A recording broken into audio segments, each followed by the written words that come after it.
Hey guys, what is up? It's TheGameFaceHD and welcome back to my BPL breakdown video. And today I have Arsenal versus Wigan, a big game, and for both teams really. Obviously Wigan winning against Man City in the FA Cup final, that was a bit of a shock to people.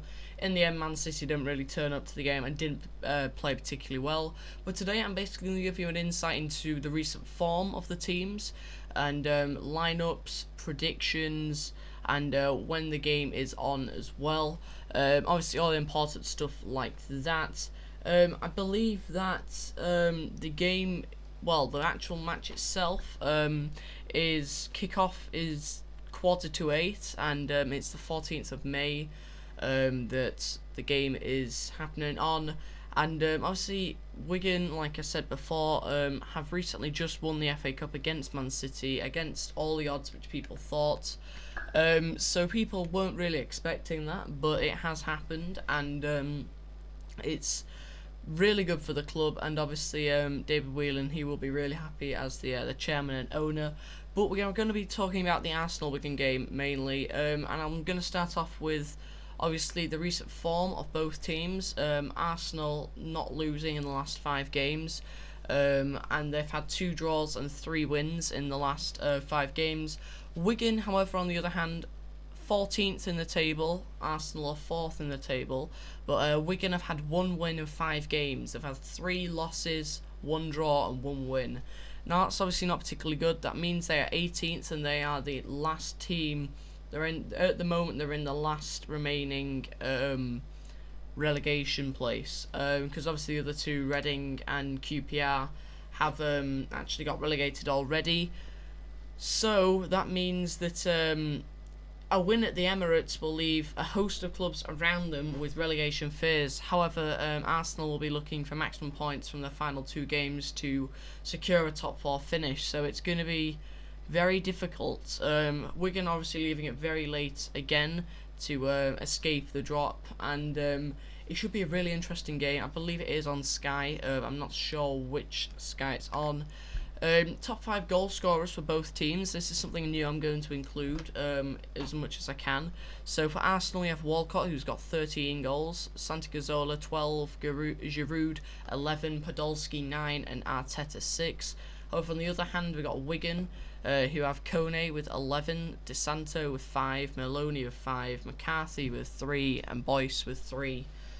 So that's their top 5 goal scorers. Also suspensions and injuries. We have Diaby, who will be out, Afobe will be out also for Arsenal, and Giroud again being suspended. Wigan, however, they've got a lot of different players injured, 6 I believe in total. Got Poylet, Cruzat, Stam, Ramis. They got Miacherby and Figueroa all out injured, or all of them out injured actually.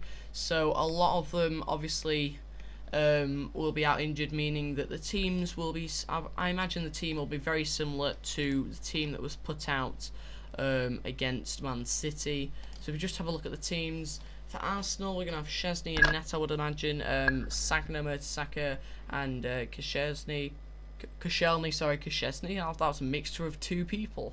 Monreal left back, Ramsey, Arteta and Rosicky in the middle, and then up front it's probably going to be, since Giroud isn't there, I would imagine it's going to be Walcott, Cazorla and Podolski making up the front 3, and that was the previous lineup from the Arsenal QPR match, but I reckon it'll be a similar team for this game. It was a 4-3-3 formation. And I reckon the lineup, I've gone with the same lineup as the Man City game for Wigan, just because I've got a feeling they'll make it similar to that. I'm not expecting it to be exactly the same, but I would imagine it'll be similar. So in net we'll have Joel, since Al-Habsi was left out because he was not 100% fit yet. Boyce, Shana, Alcazaz and Espanaz,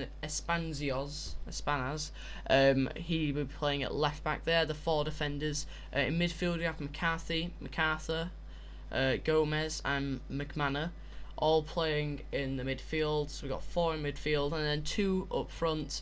We'll have Kone and Maloney, I think, will be playing up front. So if Wigan do win, then that will put them on 38 points, which will then mean if they win obviously by a goal, that means they will actually move out of the relegation zone, and they could, if they win like 11-0, they could go up to 15th. If they win 2 or 3-0, they could move up to 16th. So if Wigan beat Arsenal by quite a bit, then that's good for them. However, if Arsenal win, then they won't actually move. They'll just go further ahead of Tottenham. Obviously, depending on their match, which I don't actually know who they're playing. Tottenham are against Stoke at 1:30 on Sunday. But this game is on Tuesday, Arsenal-Wigan, and it's going to be a really exciting game. And the gameplay in the background was actually pretty decent gameplay. I wasn't expecting it to be as good as it was, but normally you get like really bad games. But also I actually have what game also do I have? Chelsea versus Benfica breakdown video. That'll be out soon as well. If you want me to do any other games, then just let me know in the comments and I will do so. It's a very important game, like I said, but just to summarise my prediction for the game, I think Wigan won't win this, unfortunately, but it's going to be a tight game. I think it's going to be 2-2 or 2-1 Arsenal. So I think Arsenal probably dominate, but I think it could be a very close game, and Wigan will not dominate the game. I don't think it'll be very difficult for them, but unless they decide to play really well, I think it should be a very good game. Definitely one to watch on Sky. And if you have enjoyed this, guys, obviously go leave a like and subscribe, and I will see you next time. Goodbye.